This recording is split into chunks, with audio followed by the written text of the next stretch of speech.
One evening, a young girl from a small town in the United States remained alone at home and suddenly disappeared without a trace. The police immediately set about investigating her disappearance. The first clue was found in her computer, which led to amazing discoveries. The subsequent events caused great public attention, as such cases were unprecedented. Casey Woody was born on the 17th of October, 1888 in Holland, Arkansas, and grew up with two older brothers and caring parents. But at the age of 7, her life changed drastically after an incident. In the year 1897, the entire family was on their way home from a sporting event. And during the drive, an incident occurred in which the family lost their mother. This was an enormous test of endurance for everyone. After losing their mother, Casey's father, a police officer who was often away on business trips, took over the upbringing of the 3 children. Casey became independent early, took care of the household, cooked, cleaned, and washed, and thus supported her father and her brothers. Casey was not only active at home, but also outside. She sang in the school choir, played saxophone, was an active member of the church community, and spent time with friends. On a winter evening on the 3rd of December 2002, silence and loneliness prevailed in Casey's house. Her father had been held up at work, her older brother Tim was spending time in the college library, and another brother had already settled in a new city. A family friend who was temporarily living with them was also not present, as he was attending educational courses. Even Casey's aunt, who lived in the neighborhood, was not at home at this moment. Casey was suggested to spend the evening in solitude, which normally did not bother her. However, she tried to find company with friends, but their parents did not allow her to stay overnight. Her house, located at the edge of town and surrounded by forests, seemed a perfect retreat from curious eyes. When her brother's friend came home around 10:15 in the evening, he expected to find Casey sleeping in her room, thought that she was already sleeping peacefully. Therefore, he did not want to disturb her and went about his own business. When Tim returned home around 11:40, he decided to make sure that his sister was doing well and looked into her bedroom, but Casey was not there. Given the late hour, Tim immediately informed his father. Despite her independence, Casey's disappearance at this hour was unusual. Upon his return, her father found several disturbing signs: Casey's damaged glasses, a switched-on computer, and a Yorkshire Terrier that showed discomfort. Without delay, he began to act, contacted colleagues to report the missing person, and called Casey's friends, hoping that she had gone somewhere without warning. However, no one had seen Casey since leaving school, and even more surprising, all her warm things, including jackets and even shoes, remained at home. Leaving the house on a cold December evening without these things seemed impossible, which added mystery to her sudden disappearance. As soon as it became known that she had disappeared, the search actions began. Within an hour, the first clue was found. On the girl's switched-on laptop, a chat was open in which she was talking with her friend Scott. Casey's brother, who looked into their dialogue, noticed that the last message from his sister was sent at 21:41, after which she was no longer online. Scott continued to send her messages, but when he received no answer, he began to worry and contacted one of Casey's friends, then tried to call her at home, but in vain. In search of information about Casey, Tim turned to Scott, but he did not know where she might be. The only thing he said was that during their last conversation, she had also been talking on the phone with another friend, Dave. Casey was distracted from the chat for a few minutes before 21:41. When Scott asked if everything was all right, she answered briefly with yes and disappeared again. The search for Casey quickly included investigators who questioned her relatives and friends. All expressed similar concerns and noted that the girl spent much time on the internet, chatting with strangers. Her main conversation partners were 2 boys, Scott from Georgia and 18-year-old Dave from California, whom she had met a few months ago in a Christian chat for teenagers. First, Casey began to talk with Dave as they found a common language through mutual understanding. Dave told her about his aunt from Arkansas, who had had a serious accident and whose condition was not optimistically assessed by the doctors. This story reminded Casey of her own mother, with whom she rarely shared her thoughts. but Dave could listen to her. Their communication became increasingly intense, and soon Casey introduced him to her close friends Samantha and Jessica and also told her family about him.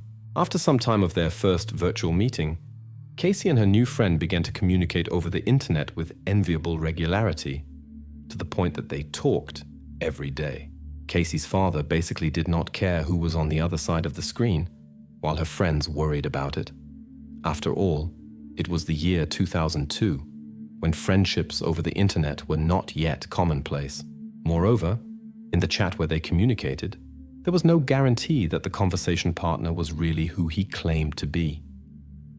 Casey had received only a single photo from Dave, which hardly reassured her relatives. Later, Casey met Scott in the same online space, and soon a warm relationship developed between them.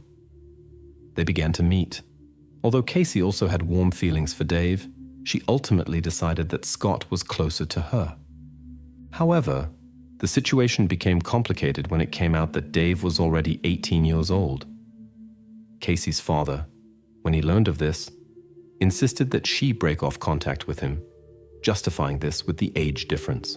However, Casey did not take her father's prohibition seriously and considered it excessive caution. For her, Dave was simply a good friend with whom she could share her worries and find support. Thus, despite the concerns of her relatives and her father's warnings, Casey maintained the connection to Dave, seeing him only as a loyal friend. At the same time, her relationships with Scott became stronger and stronger, which opened new sides in her life. This story underscores the difficulties and challenges that young people can face in the era of beginning internet communication. On the day when Casey was not reachable, her friend found a photo of Scott in Casey's locker, which worried her very much. Casey explained that the boy had sent her this photo by email, which triggered a heated discussion with Samantha about the safety of online communication. Samantha was dissatisfied that Casey shared her home address with someone she did not know personally. Casey took it quite calmly and thought that her friend was overreacting. But Samantha's concerns were justified. A few months ago, when their mutual friend Jessica was staying overnight at Casey's and they were alone, they heard suspicious noises from outside during a speaker call with Dave. The darkness outside let them see nothing, but the sounds of breaking branches under feet were clearly audible. They hid in Casey's room and soon heard a characteristic squeaking from the kitchen that always occurred when someone stepped on a particular floorboard. This led them to suspect that an uninvited guest was in the house. They tried to be quiet and even to block the door. Casey whispered her suspicions to Dave over the phone, but Dave was convinced that they were only frightening themselves, and soon everything calmed down again. Since this incident, they were very careful with their online acquaintances, especially after Casey had shared her address with Scott. After Casey's disappearance, her friends shared their concerns regarding Scott with the investigative authorities, suspecting that he might be hiding his true identity and not be as flawless as he seems. They mentioned that Scott knew exactly where Casey lived. The FBI investigators checked the email that Scott used for chat access and were able to determine his location in Georgia. Immediately after this, local police forces were sent to Scott to check the suspicions. It turned out that Scott was simply a peer of Casey's and at the time of her disappearance was far away from her, almost 1,000 kilometers. Scott's parents also confirmed that he was at home that evening. Eventually, Scott was excluded from the list of persons to be checked. The investigations then turned to another person, Dave. Questioned again, Casey's friends shared new details. Dave had mentioned that his aunt was doing worse and he planned to visit her in Arkansas. Casey's friends noticed that Dave's behavior was strange. His voice sounded more mature than expected, but they attributed this to the peculiarities of the telephone connection. Moreover, Dave sometimes used expressions and phrases that were no longer common among youth, which puzzled Casey's friends. The attempt to track Dave through his email failed, so the investigators decided to apply more traditional investigation methods. In the small town of Holland, which had already been searched by hundreds of people in the hope of finding Casey, the police faced a new task. This time they were to check all local hotels to find Dave or someone who used this name as a pseudonym. Little was known about him. He had mentioned that his name was Dave Feigen, and he came from San Diego. Despite the sparse information, the investigators decided to search for any clues, even the slightest ones, and even asked the patrol officers to pay attention to persons with similar initials. With the first rays of sun, they began to check hotels both in the city and in neighboring towns. After half an hour, one of the officers saw a car with California license plates next to a motel in the neighboring town of Convoy. A conversation with a hotel employee revealed that the car belonged to 47-year-old David Fuller, who had checked into the hotel the day before Casey's incident. The employee shared that Fuller had asked immediately after his arrival that no one should enter his room without necessity for the entire week, and he was dissatisfied because of problems with the internet connection, which forced him to seek access at the local library. The police decided to search Fuller's room, where they were offered an unexpected sight. The suitcases lay directly on the floor, and the bed was cleanly made, apparently by a chambermaid, because the hotel employee said Fuller had asked that no chambermaids enter his room, which means that he was not sleeping on it. On one of the suitcases were found disguise clothing and a pair of rubber gloves. Fuller's laptop was also found in the room. These details added an element of mystery to the case and brought the investigators to think about the next steps and could potentially shed light on the situation with Casey. Investigators wondered where Fuller could be if he had not spent a night in his motel room, although his car stood in the parking lot the entire time. Their search led them to car rental companies, where they soon found out that David Fuller had rented a minivan from one of the companies. The staff noticed his unusual behavior. The man seemed excited and often went outside.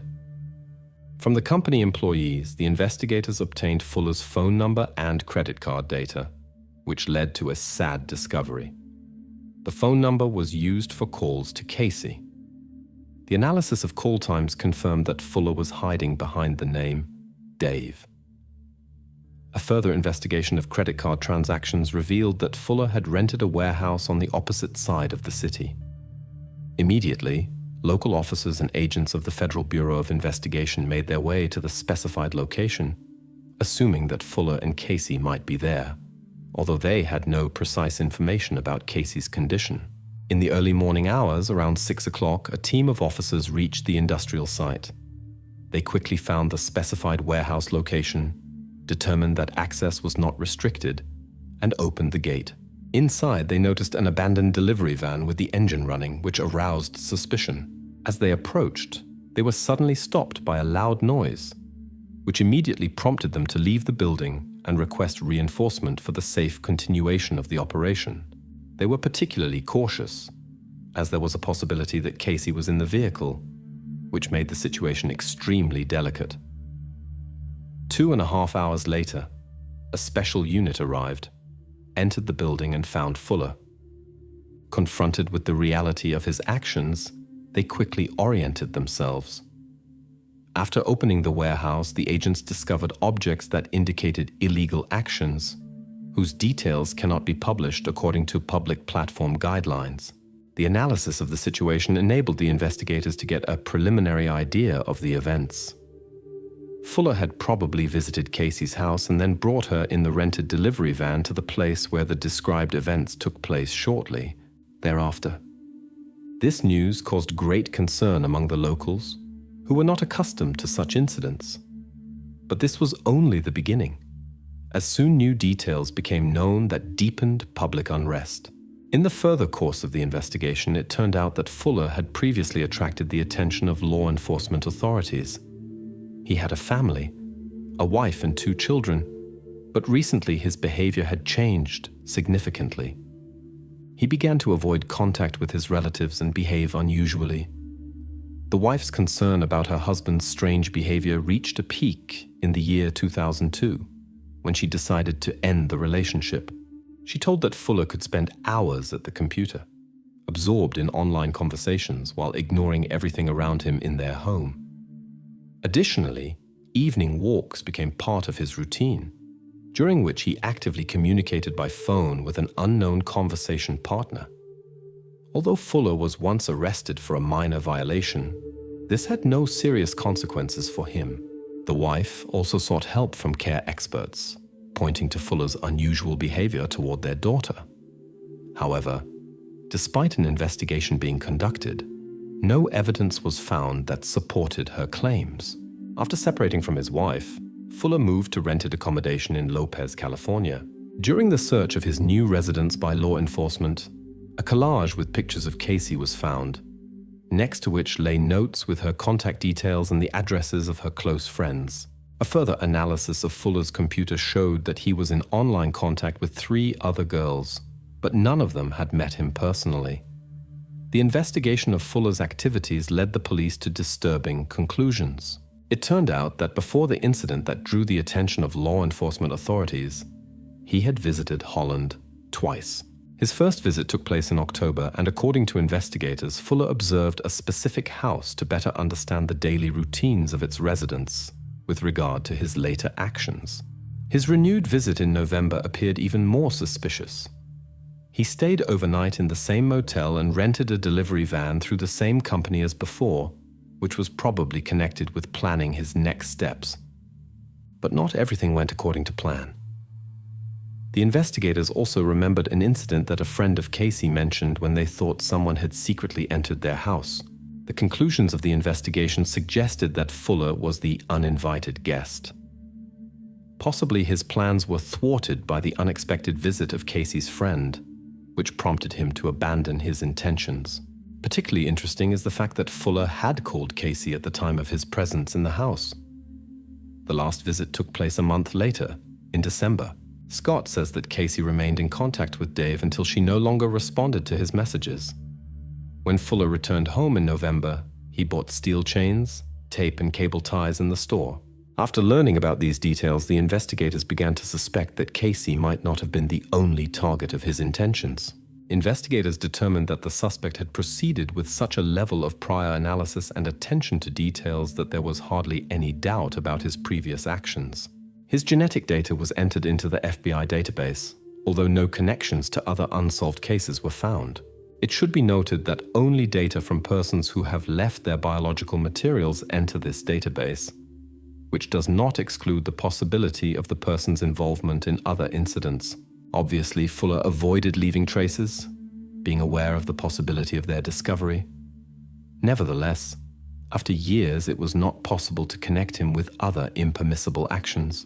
In response to the incident, the Casey family founded a charitable organization to inform parents about potential risks on the internet. This case was one of the first, if not the first, in which the perpetrator used the internet for his purposes. 1 year after the events, the incident became a teaching example in training courses for police officers and FBI agents to emphasize the necessity of protecting people in the online area. On a quiet evening, the Gabby family came to the school stadium to enjoy a football game. But in the middle of the game, the adults suddenly noticed that Gabby was no longer with them. They immediately began searching, and soon this search developed into a complete investigation with the police. This investigation soon led to unexpected and shocking discoveries that amazed the entire community. Gabby Dolan was born on the 26th of December 2007 in the small town of Scottsville, Kentucky. This town, with a population of slightly more than 4,000 people, was known for its agriculture, and most residents knew each other at least indirectly. In Scottsville, entertainment opportunities were limited, and many found pleasure in school sporting events. The school grounds where football, baseball, and tennis games regularly took place had become a traditional meeting place for many families, including Gabby's family. She had 2 brothers. The older one played on the school football team, and the younger one was interested in other sports.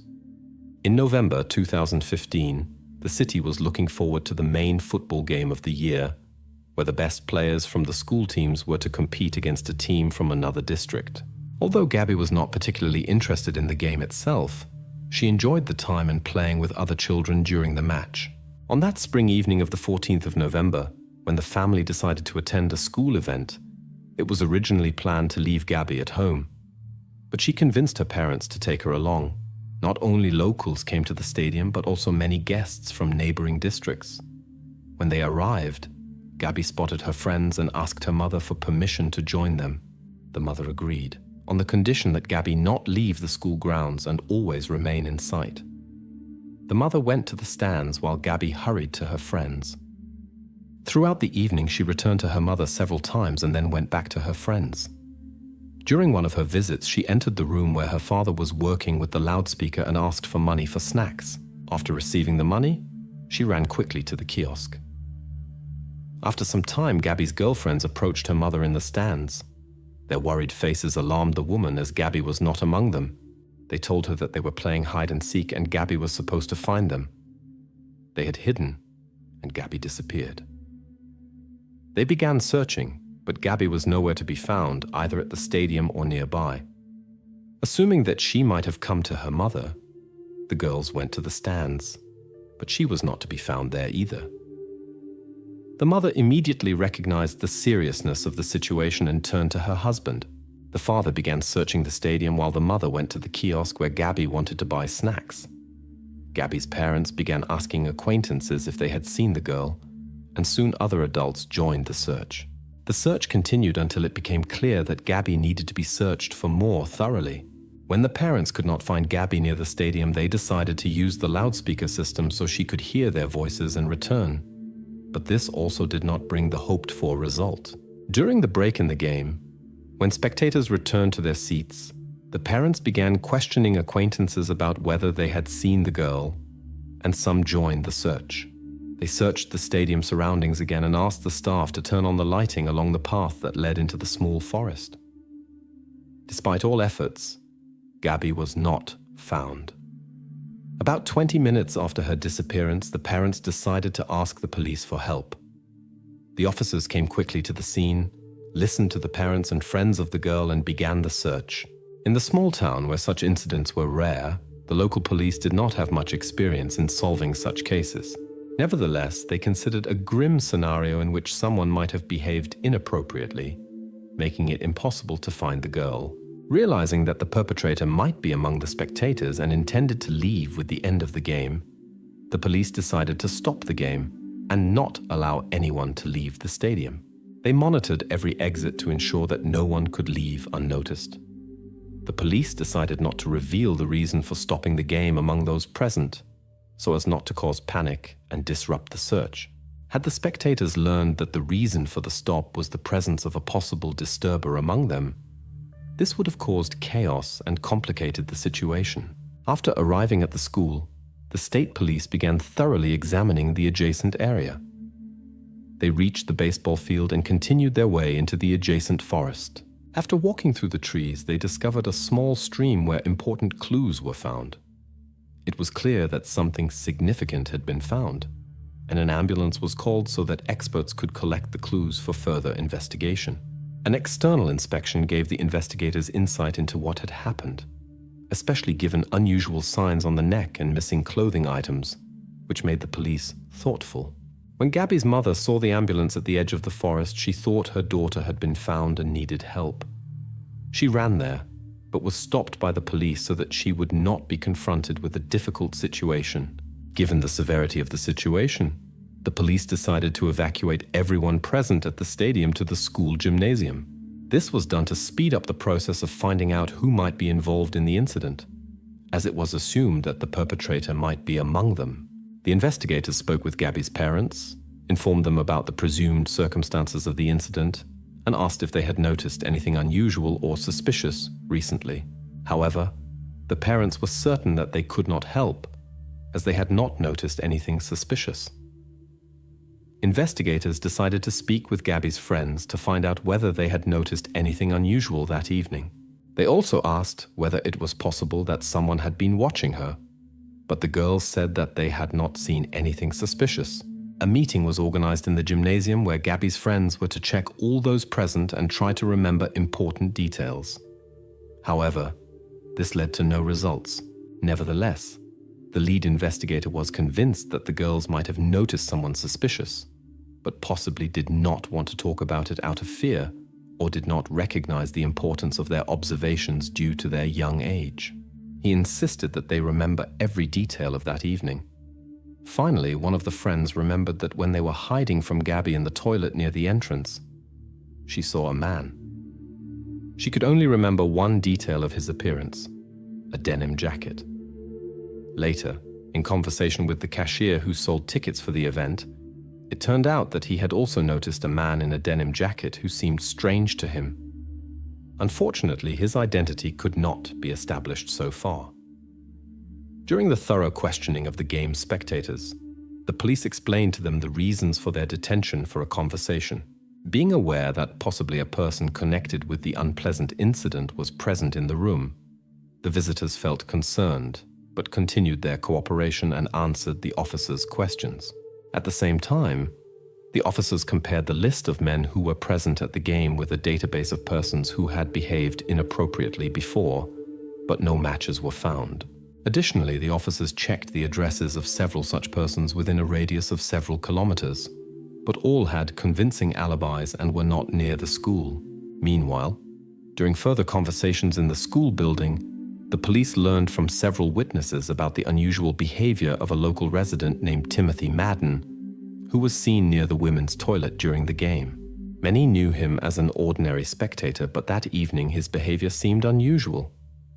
Witnesses claimed Timothy wore a denim jacket, similar to the one that a friend of an acquaintance of Gabby had seen at the same place. A distant relative of Timothy shared that despite his younger son's participation in the game, Timothy seemed distracted this time and showed no interest in the events on the playing field, which was untypical for him. Other witnesses also noticed his unusual behavior, which prompted the investigators to make contact with him. When night fell, the officers were forced to release most of those detained in the school building. At the beginning of the investigation, the investigators sought out the local sheriff to learn his opinion about Timothy, who claimed to have known him all his life and not to be involved in an unpleasant incident. Timothy had only minor traffic violations in his past and was never involved in suspicious activities. He lived with his wife and 5 children. The police immediately made their way to him to speak with him personally. As soon as Timothy opened the door, the officers asked him whether he knew the reason for their visit. The man answered that he had heard about the incident, but was sure that he had nothing to do with it. Then the investigators decided to test his reaction by mentioning that they supposedly had a video showing Timothy speaking with Gabby on the eve of the incident, although such a video actually did not exist. Initially, Timothy said that he knew nothing about such videos, but then quickly added that he had indeed met Gabby at the stadium that evening and spoken with her. This confession prompted the investigators to pay special attention to him and examine his statements more closely in the context of other collected data. Timothy remembered that during a walk near the stadium, he met Gabby. The girl was looking for her friends who were playing a searching game. According to Timothy, he pointed her in the direction the other children had run, and she ran after them. The investigators found it suspicious how quickly the man changed his statements.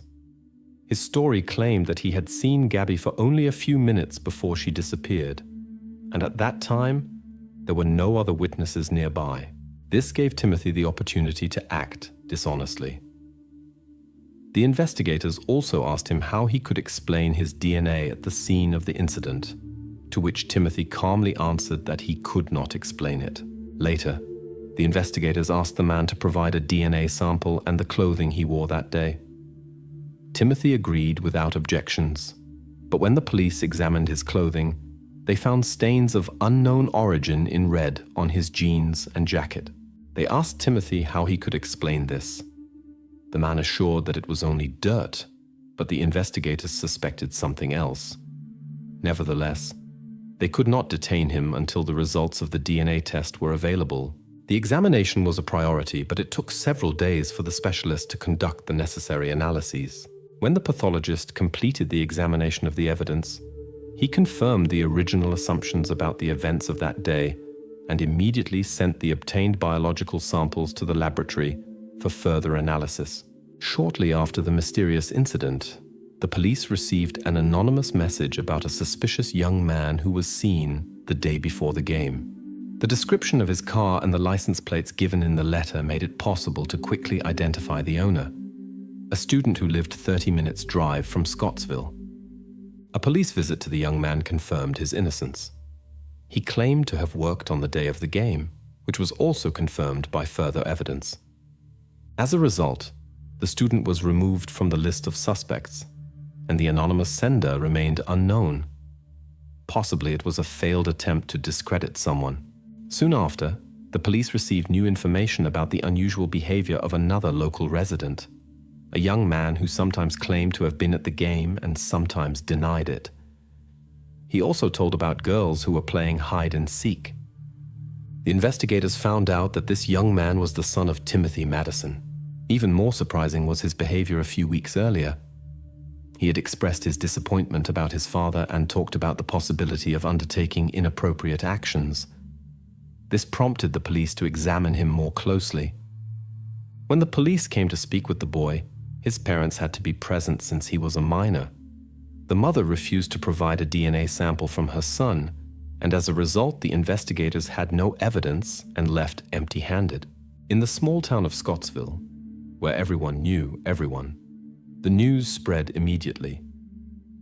The Madden family became the topic of conversation in the Gabby case, and various theories about possible participants came up.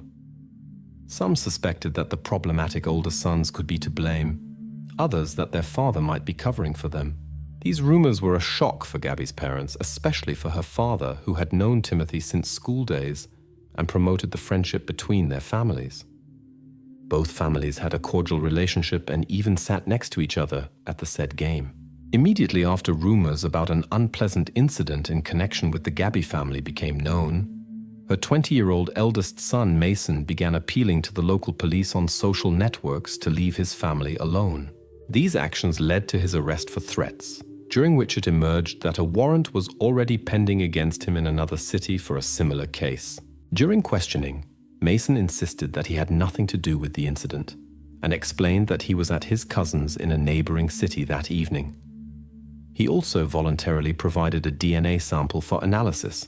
6 days after the incident, on the 20th of November, a memorial service took place in Scottsville, to which hundreds of people gathered not only from this city but also from neighboring places. The girl's parents received considerable financial support from the community for organizing this event. Meanwhile, the laboratory had completed the DNA analysis and compared it with the samples found at the scene of the incident. The results showed that the DNA corresponded to Timothy Madden. Furthermore, the stains on his clothing now had a logical explanation, although he had first claimed it was only dirt. When this discovery became known, the investigators visited the ceremony to discreetly inform the parents about the results of the investigation. At the same time, another group of police officers made their way to Timothy's house to arrest him.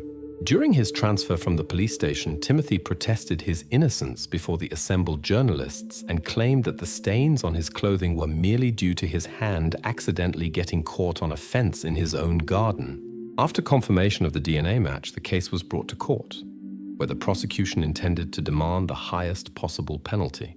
During preparations for the trial, Timothy's lawyer insisted on his client's innocence and questioned the origin of the crucial evidence. He claimed that Timothy was in the stadium at the time of the incident and was filming a sporting event. The lawyer also pointed out that the evidence was found in water while Timothy's clothing remained dry.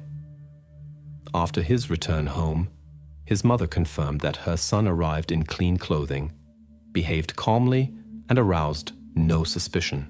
However, the prosecution refuted these arguments by emphasizing that Timothy's DNA was found on the evidence, which in their opinion left no doubt about his involvement in the case. The police suspected that Timothy could leave the stadium during the event and accidentally met Gabby, who was looking for her friends. Since the girl knew Timothy, she might have asked him where her friends had gone, and Timothy offered her to go with him. According to the investigators, in the absence of the public, the incident could have happened, after which Timothy returned to the stadium. The waiting time until the beginning of the trial was long and caused great disappointment for Gabby's family. After long negotiations, the prosecution offered in the year 2019 to replace the highest penalty with life imprisonment in exchange for a confession of guilt from Timothy. Gabby's family, tired of the endless waiting time for the trial, agreed to this compromise to ease the burden of constant court sessions and reliving difficult moments of the past. Timothy, still convinced of his innocence, ultimately agreed to the conditions without revealing details of the incident. This result did not satisfy Gabby's relatives, who wanted a full confession from the perpetrator.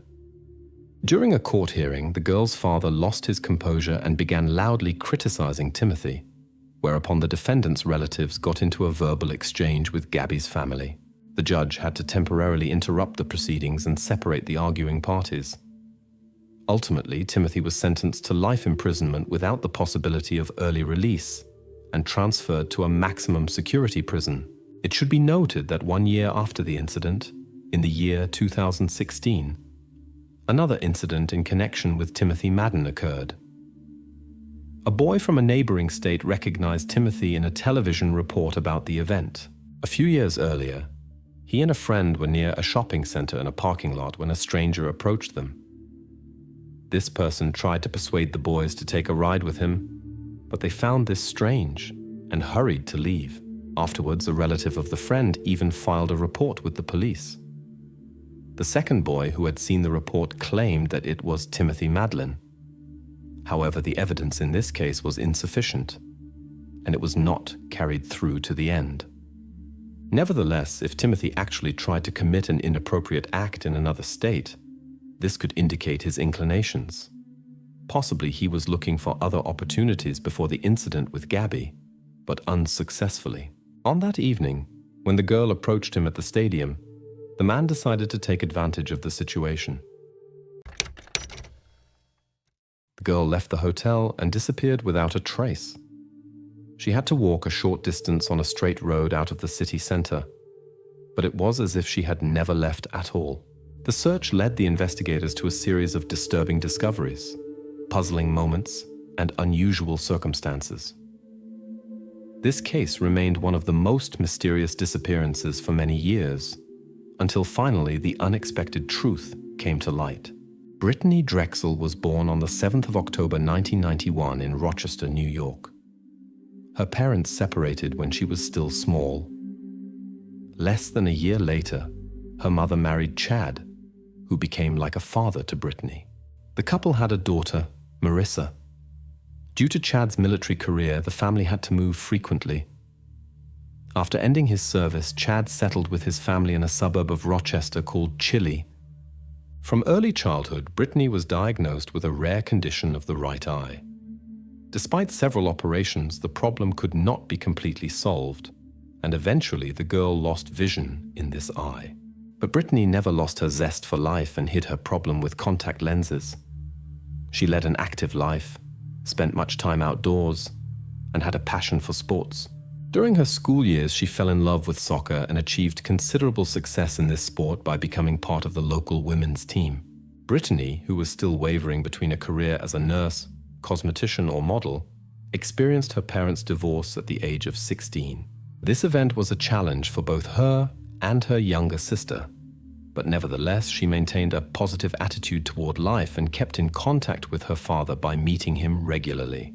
When April of the year 2009 came, Brittany and her friends planned to spend spring break in Myrtle Beach, South Carolina. Brittany's mother was against it, worried about possible risks. When she learned about the travel plans to a city that was more than 1,000 kilometers from home, and moreover without adult supervision, she felt real concern, which led to a big argument with her daughter and to them not speaking to each other for days. In mid-April, Brittany told her mother that she wanted to spend a few days with a friend on the shore of a nearby lake to relax and sort out her thoughts. Her mother, who thought the lake was not far away, allowed her to. But in reality, Brittany used this moment to secretly travel with her friends to Myrtle Beach without telling her mother. She was convinced that nothing bad would happen and that her mother was simply overly worried. Finally, they met with her friends and set off on the 13-hour journey by car. Upon their arrival, they took a cozy 2-star hotel, the Bar Harbor Hotel, right on the beach in the city center. Brittany was thrilled with her trip. She enjoyed the time on the beach, the walks through the city, and the general relaxation. Upon her arrival, she immediately called her mother to assure her that she was fine, although she did not mention that she had traveled to another state. She assured that she and her friends would take a walk in the evening and then watch a movie at home. On the 25th of April, Brittany contacted her mother again to tell her that she would return home the next day. At 8 o'clock in the evening of the same day, Brittany went to visit an old friend from Rochester who was staying in a hotel about 2.5 kilometers away. Just as she arrived, she received a message from a friend. The day before, Brittany had lent her shorts, and now the friend asked to return them because she wanted to wear them. Although she was disappointed to have to return, Brittany left her friend's hotel and made her way to her own. On the way, she texted with her boyfriend John, who originally wanted to come along but couldn't because of a side job. Brittany expressed her displeasure about the situation with her friend and suddenly stopped responding to messages, which worried John. He sent her several more messages and tried unsuccessfully to call her. Then the young man contacted her girlfriends, who also knew nothing about her whereabouts, and noticed that she was not responding to their calls. Worried that something serious might have happened to her, he decided to inform her mother, although he kept the trip secret.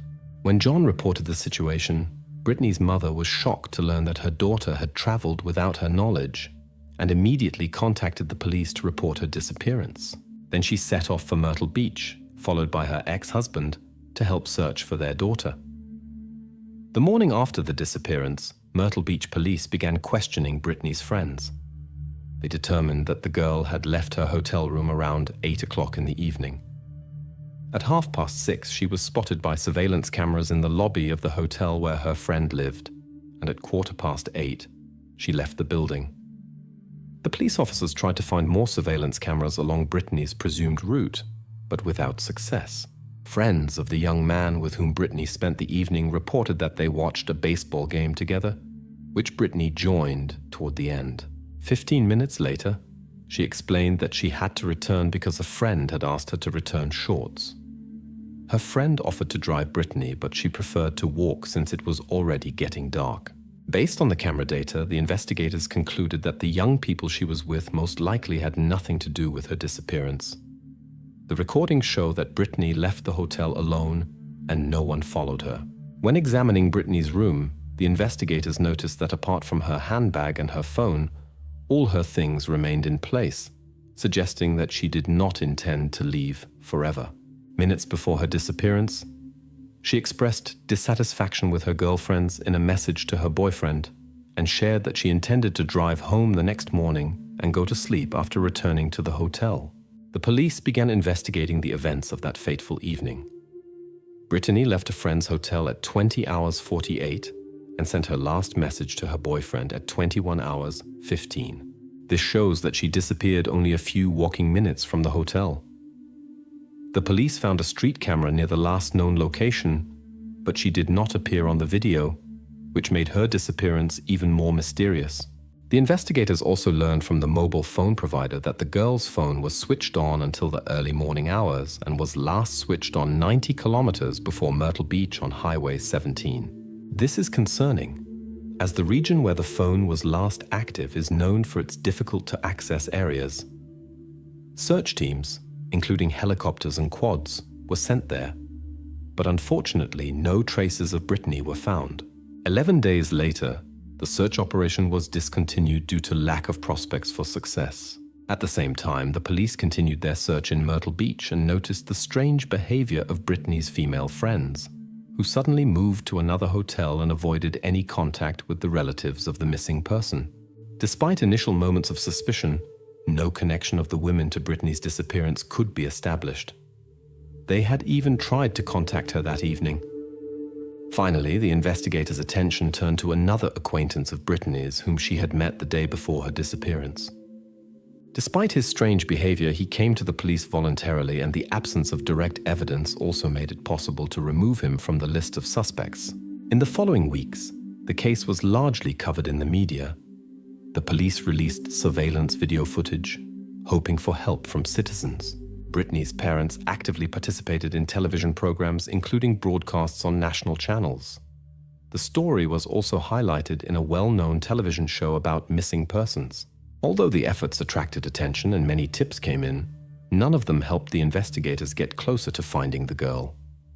At some point, they decided to recheck all men with a past connected to certain violations in Myrtle Beach.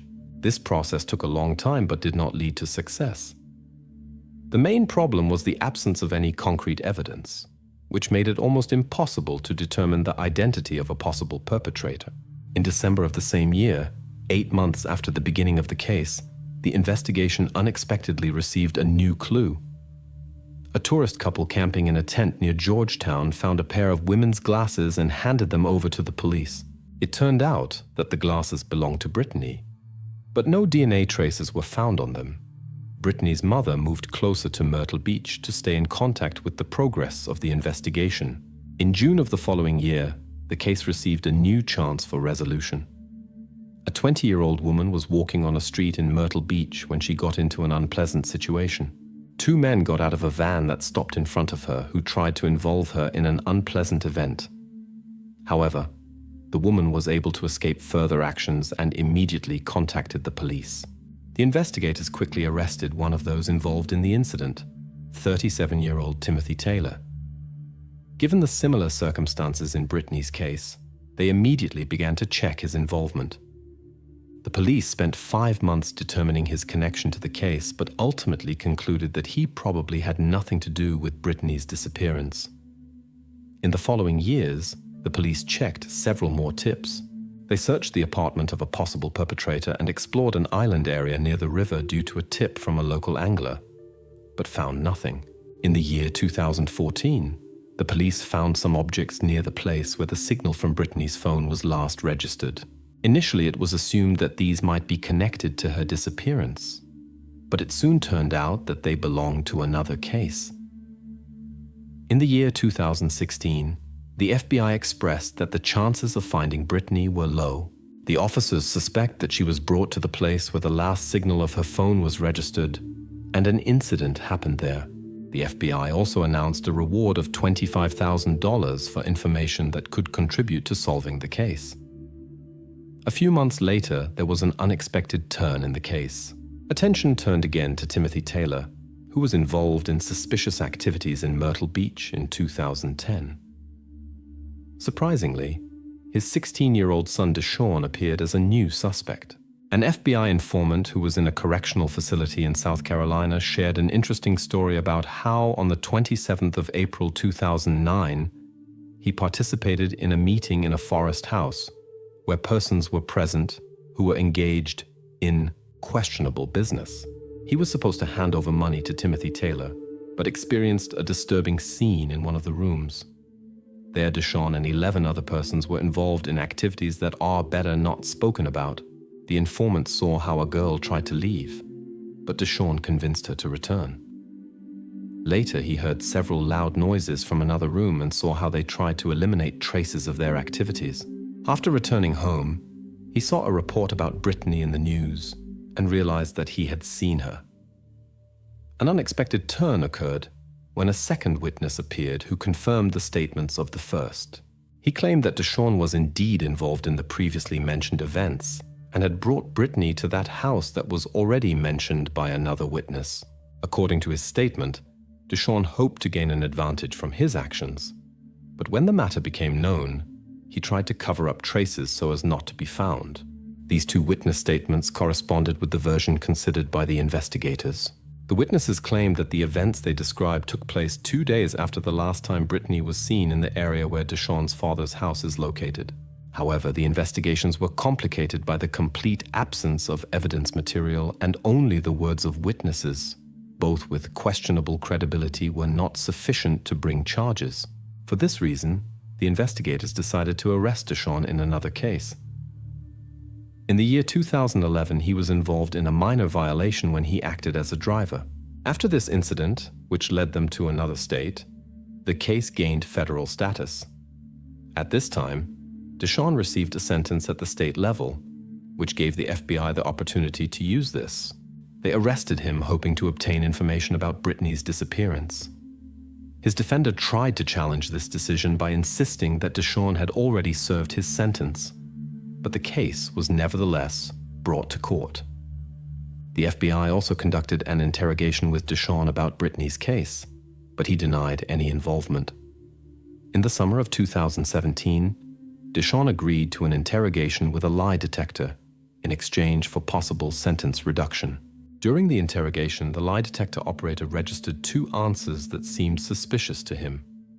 Deshawn was asked whether he had seen Brittany after her disappearance and whether he was connected in any way to the incident. He answered both questions negatively, but the examiner remained skeptical.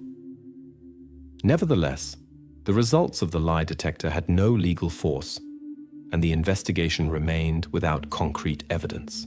In July 2019, the trial against Deshawn ended, who was finally sentenced to less than 1 year imprisonment for his involvement in an earlier act as a driver. While the investigators searched for evidence of his guilt, there was an unexpected turn.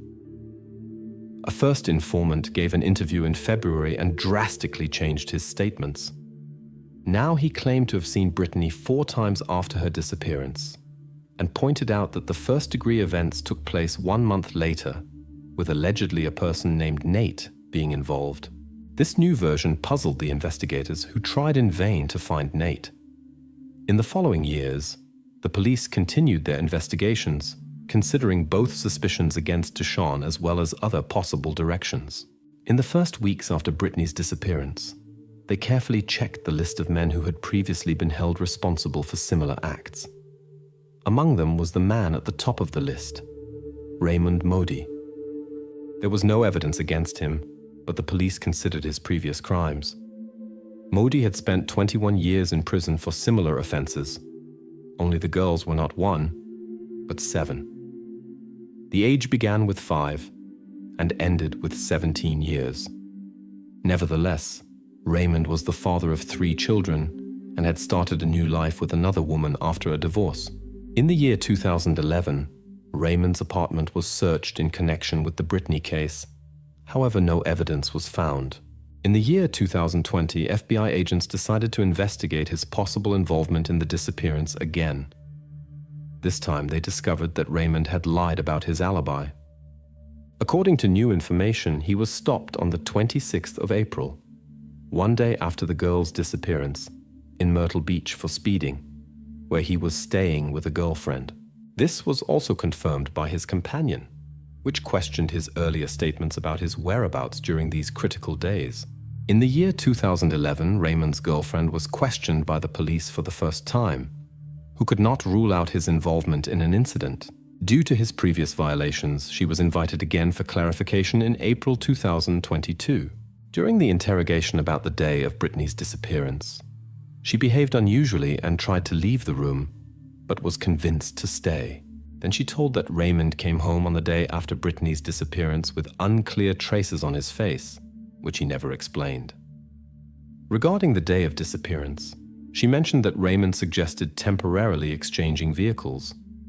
He took her large pickup and gave her his car. This information was a surprise for the investigators. The examination of her mobile phone data that evening revealed, thanks to modern technology, that the phone was near the suspected incident with Brittany. Furthermore, she made a purchase with her credit card the same evening not far from this location. These facts led the investigators to conclude that the woman might have been together with Raymond in the car during the incident. During questioning, she vehemently denied this possibility. Assuming that she might have left her phone and credit card in the car, she added that Raymond left the house the same night and returned after 30 minutes without commenting on his absence. In this context, the investigators asked the woman to obtain more information from Raymond, even suggested using a recording device, but later withdrew this suggestion. After the conversation, the investigators observed Raymond's apartment closely for several days and noticed his unusual behavior. He often went out to check something on his car and seemed very worried. This led to them obtaining a search of his apartment, during which they confiscated several phones and other interesting items. However, these items did not bring the needed evidence. When the investigators realized they were on the right track, they decided to use the information from the woman's phones and credit cards for further actions. They planned to arrest her on suspicion of involvement in unauthorized activities, which brought results. When they summoned Raymond for interrogation, they informed him that they intended to arrest his companion, which prompted him to make a surprising confession that he had done everything alone. He described his version of events, which immediately raised doubts among the investigators. According to Raymond, they were driving along the road that evening. He was smoking and noticed Brittany, who came to her car and expressed the desire to join them. After they drove to the river in Georgetown, his companion briefly moved away, and Raymond tried to establish closeness with Brittany, but she refused. As a result, his behavior became reckless. Afterwards, he concealed the evidence of his actions, as his companion could return at any moment. Upon her return, she asked about Brittany, and Raymond answered that friends had picked her up. The same night, he returned to the river to eliminate the traces of his actions. This version seemed implausible to the investigators, and they suspected that Raymond had greatly distorted the true circumstances. It is likely that Raymond exploited the late hour and the absence of passers-by on the street. This version is supported by the fact that the girl suddenly stopped responding to her boyfriend's messages and did not even react when he mentioned that he could tell her mother everything. Raymond claimed that she was still with him in the car at this time. Raymond's confession enabled the investigators to establish his responsibility for what happened. He led them to the place where important items were hidden, and there the police actually found what they were looking for. Through DNA analysis and dental identification, it was determined that the found objects belonged to Brittany. Raymond was charged, and preparations for the trial began. His girlfriend changed her statement and confirmed Raymond's words. The investigators understood that the story was constructed so that the girlfriend escaped responsibility, but they were primarily interested in Raymond. The fact that he precisely indicated the location where the objects were found, which had been hidden for many years, confirmed his involvement in the matter. After 13 years of investigations, Raymond could finally experience the consequences of his actions. In court, he did not change his statement and confessed his guilt. The court process ended relatively quickly. On the 19th of October 2020, Raymond was sentenced to 30 years in prison. At the time of the verdict, he was 62 years old, and the probability that he would be released was low. In his final word, he expressed regret over his actions and admitted to having committed a serious mistake. Ultimately, this complex story was concluded, but to this day, unresolved questions remain that continue to occupy the thoughts of the investigators. In particular, they are still trying to understand why two of their informants made incredible statements against Deshawn. Both informants were known for their questionable reputation, which from the beginning raised certain doubts about their statements. Presumably, they used publicly available information to harm Deshawn in exchange for a mitigation of their own sentences. The investigators are also dealing with another question. They have reasons to assume that Raymond might be involved in an incident that happened with a 28-year-old woman in the year 2005. At that time, he lived near the location of the occurrence. However, Raymond denies any involvement, and there is no evidence that would confirm his participation. Therefore, the probability that he receives additional charges remains extremely low. On an evening of the 20th of January 2009, Katya Sinojeva came home from work. In her apartment, she found Maxim Glawatsky, her neighbor, and his friend Yuri Mamonov, who were watching television programs and enjoying food after having spent a wild night. The men offered Katya to try their culinary creation, a dish with potatoes and onions, golden brown and deliciously baked. While she enjoyed the exquisite taste of the dish, she could not imagine that this dinner was connected to a tragic event of the previous night. Maxim and Yuri concealed from her that a crime had been committed right here in the apartment, and the dish was prepared from the remains of their innocent victim. In the year 2009 in St. Petersburg, the cultural heart of Russia, a 16-year-old girl named Karina lived with her parents in modest circumstances. She attended the 11th grade and strived not only to learn excellently, but also found time after school to distribute flyers in order not to burden her family with financial requests. Love for art and literature occupied a special place in her heart. Karina dreamed of being accepted into Russia's renowned theater school and later making a career as an actress in America. To realize her ambitions, she immersed herself in studying the English language, actively participated in school life, and spent the earned money on attending theater performances to get closer to her dream. Karina's love for art inevitably led her to a passion for music, particularly rock music. With the opportunity to earn her own money, she became a regular visitor to rock concerts. At 16 years old, she met at one of these concerts the 19-year-old Maxim, the leader of the Petersburg band Sherry, which was known in certain circles. Maxim, a bright and eccentric personality, belonged to the Gothic scene, was popular with girls, and despite numerous short affairs, sought no serious relationship. Karina, strictly raised, could only offer him friendship despite her secret infatuation. She let herself be inspired by Maxim, wrote poems for him, tried to imitate his style, and regarded him as her friend. The 19th of January 2009 was a completely normal day for Karina. In the morning, she went to school, returned home afterwards to eat something, and then went to work with a friend. In the evening, she arranged with her mother to spend the night at a friend's house under the pretext of working on a history report on the computer, which she did not have at home. Although her mother did not like letting her daughter go, she agreed because she knew Karina's serious attitude towards school. Karina promised to return home the next morning at 7 o'clock to be ready for school on time. This night filled Nadia with an inexplicable feeling of unrest and the feeling of eternity. The absence of her daughter at home was unusual for her, and a tormenting premonition did not let her sleep. Only toward dawn did Nadia manage to fall asleep briefly, but the alarm clock rang soon and it was time to prepare for work. First, she went to Karina's room to check how her night was and whether she had prepared everything for school, but the girl was not there. Since Karina always kept her promises, Nadia immediately became aware of worries about possible accidents. Her husband, who returned from the night shift, immediately joined Nadia, and together they began calling friends and acquaintances of their daughter. They quickly contacted a friend at whose house Karina was supposed to spend the night, but she informed them that the girl had gone home right after homework. Without obtaining concrete information about Karina's whereabouts, the parents immediately went to the police. The police, however, just shrugged and answered indifferently, "Do you think your daughter is the first one not to come home? Just wait." Karina's parents could only wait, but she did not come back home. A few days after they informed the police, an active search operation began. Flyers with her photo were distributed everywhere in the city. Relatives and friends told everyone who could help about her, and rescue teams searched in every corner hoping to find her alive. 2 weeks later, a package with terrible contents was found on a wasteland in the Moscow district of St. Petersburg, about which I cannot speak on YouTube, but you can probably imagine.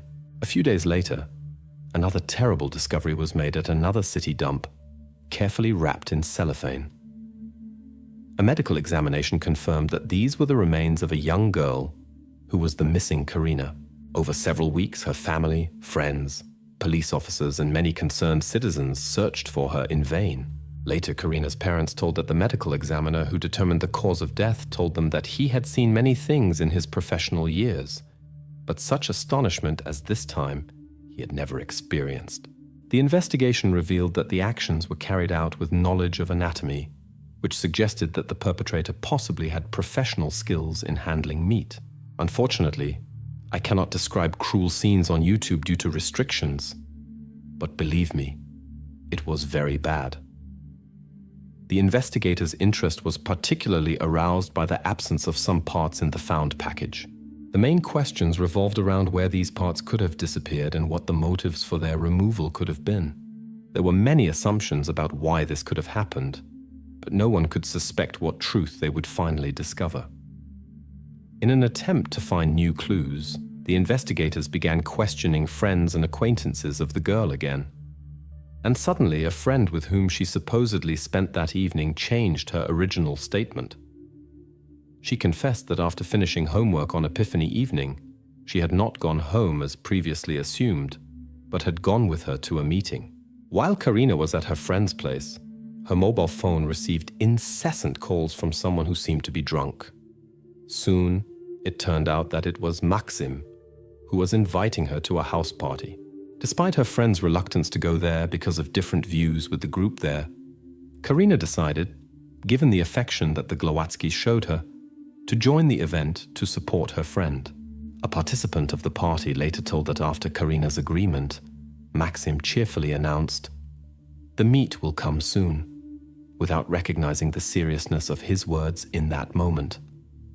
Upon their arrival at the apartment where the party was already in full swing, the girls also joined the feast. Not even an hour passed when Maxim suggested to Karina that they retreat to the bathroom for a more personal conversation. The choice greatly displeased her friend, and Maxim appeared too strange to her. She tried to convince Karina to return home, but she did not heed her warnings and followed Maxim. Left alone, the friend decided to leave the party. When questioned by investigators, she later had difficulty explaining why she had not shared this information earlier. That evening, when Karina was busy, one of her friends who was also there took a call from Maxim. The friend promised that Karina would call back later, but Maxim threatened by saying that he would find her and deal with her. Probably this friend was afraid to speak with the police because of the threats from Maxim's drunk friends, out of fear of possible consequences. When the friend revealed new information, the investigators obtained a printout of calls from Karina's phone, which confirmed that she had last spoken with Maxim Glowatskich on the late evening of the 19th of January. After this call, no one could contact her anymore, and soon after her mobile phone was switched off. The investigation team made their way to the apartment where Karina was last seen alive. There they were, received by Ekaterina Sinovieva, the owner of the apartment where Maxim had rented a room. Maxim was not present at that time as he had returned to his homeland a few days earlier. Ekaterina confirmed the statements of Karina's friend. After Maxim's call and his announcement that meat would arrive soon, the girls remained together for a while longer. Then Maxim and Karina went to the bathroom, and after the friend left, Maxim told the others it was time to separate, as he and Karina wanted to be alone. After the party, only the apartment inhabitant and Maxim's best friend, Yura, remained. Why Yura stayed, the girl could not explain. Ekaterina, who longed for sleep before she had to go to work, went to bed. She remembered strange noises and the splashing of water from the bathroom in the middle of the night. When she tried to check what was happening, Yura stopped her and convinced her that the lovers were simply attending to their affairs. Unsuspecting, Katya returned to her bed. A later search of the apartment brought shocking details to light. Red stains were found under the bathtub, and in the freezer lay meat wrapped in cellophane bags, similar to what had been found previously. When Ekaterina saw the contents of the refrigerator, she became nauseated. She told that on the 20th, after returning from work, Maxim and Yura offered her meat with potatoes and onions. When asked where the meat came from, the boys only looked at each other and claimed they had bought it in the morning, cooked part of it, and stored the rest in the freezer. At that moment, Ekaterina did not doubt their words. Her story made even experienced investigators feel uncomfortable. Ekaterina also remembered that Maxim repeatedly spoke of his gruesome plans for Karina. I hope you understand which ones, as I cannot express this directly due to YouTube restrictions. But in these moments, like others who heard these threats, she took them as a joke and attached no importance to them. How wrong she was. A few days after the crime was committed in the city of Sosnovyy Bor, the 19-year-old Maxim Glowatskich, who was suspected of the crime, was arrested by the police. His buddy, the 20-year-old Yuri Molchanov, was caught somewhat later in Kronstadt. When they realized that the investigators were on their trail, the boys left their homes and tried to flee, but were soon held accountable. During the investigations, it turned out that Glowatskich had already come to the attention of authorities for threats against a relative and poor treatment of animals. But these cases were dropped. He was also treated in a psychiatric hospital for a mental disorder. It was established that Maxim had experience as a butcher, which explained his skill in handling the knife. In contrast to Glowatskich, Molchanov had no dark past. Working as a florist, he was rather the subordinate figure in their duo, more a follower than Glowatskich. When both suspects were imprisoned, they began to change their statements, which varied repeatedly over time. Each tried to free himself from guilt, by claiming he had merely helped a friend cover up the traces without being directly involved in the crime. However, the investigators increasingly leaned toward the assumption that the crime was carefully planned and both perpetrators were involved in it. The plan envisioned that Glowacki would sneeze 3 times in the bathroom to give Molchanov the signal to begin. There were rumors that Glowacki intended that night to do something bad with Karina, about which I will not speak due to YouTube guidelines. Maxim, who was not accustomed to experiencing resistance, became angry when Karina fought back. He pushed her into the bathroom and gave Yuri the signal. At this moment, Yekaterina Sinojeva heard strange noises from the bathroom. Molchanov entered the room, and while Glowacki held Karina, they committed their crime. After they had committed the crime, the boys callously and methodically cut everything into pieces, packed the flesh into various bags and distributed them throughout the entire city, some in garbage cans, others in abandoned places. They hoped that wild animals would destroy the evidence before anyone could find them.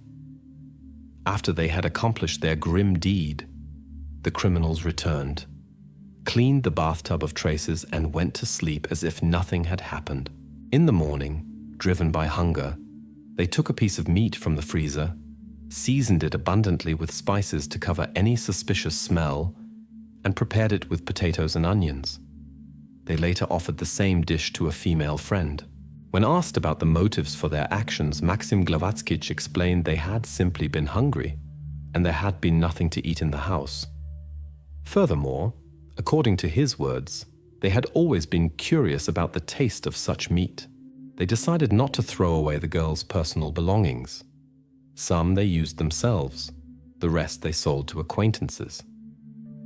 In the court trial in May 2010, Yuri Mamonov and Maxim Glowacki were convicted as defendants. Both were found guilty of the crime and sentenced to 18 and 19 years of imprisonment, respectively. The court also decided that they must pay the girls' parents 1 million rubles for emotional pain and 21,000 rubles as compensation for material damage. The victims' relatives were dissatisfied with the verdict and believed the perpetrators deserved life imprisonment. Instead of showing sincere remorse and trying to make amends for his guilt toward the girl's family, Maxim Glowacki continued his contempt for their suffering by describing in detail how they prepared meat and ate it with appetite when they were hungry. But the trials for Karina's family were not over with this.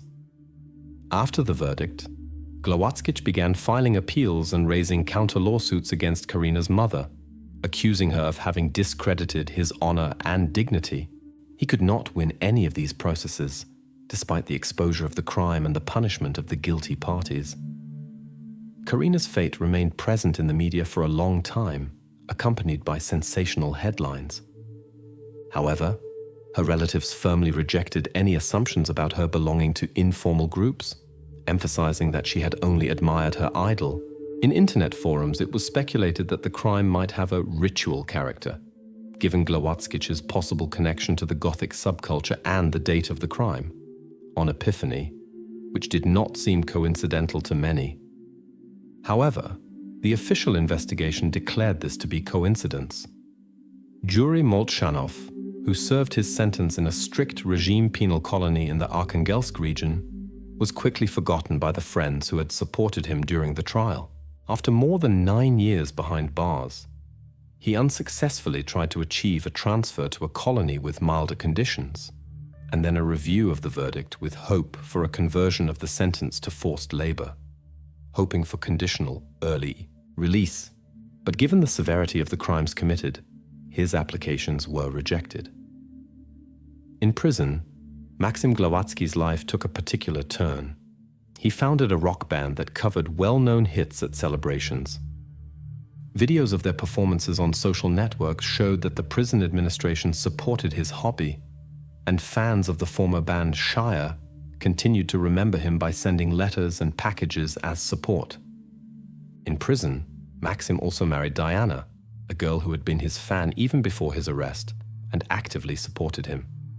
On the night from the 24th to the 25th of March, Maxim left life, leaving behind a farewell letter about rebirth. But friends and relatives refused to believe that he had left voluntarily, as he had dreamed of imminent release. In memory of Glawatsky, Tatjana Bashanoa made the documentary film The Sherry Case in 2018, which raised doubts about the official version of events. In the following 2 years, the Sherry Fest took place in Moscow, which attracted fans of the Gothic subculture and young rock musicians. Maxim Glawatsky and his accomplice, Juri Mamono, caused immeasurable damage to many fates, including Karina's family. Her mother could not overcome the loss for a long time and spent 3 months in treatment for neuroses, which however brought her no significant relief. Although the court passed a verdict, many considered it too mild.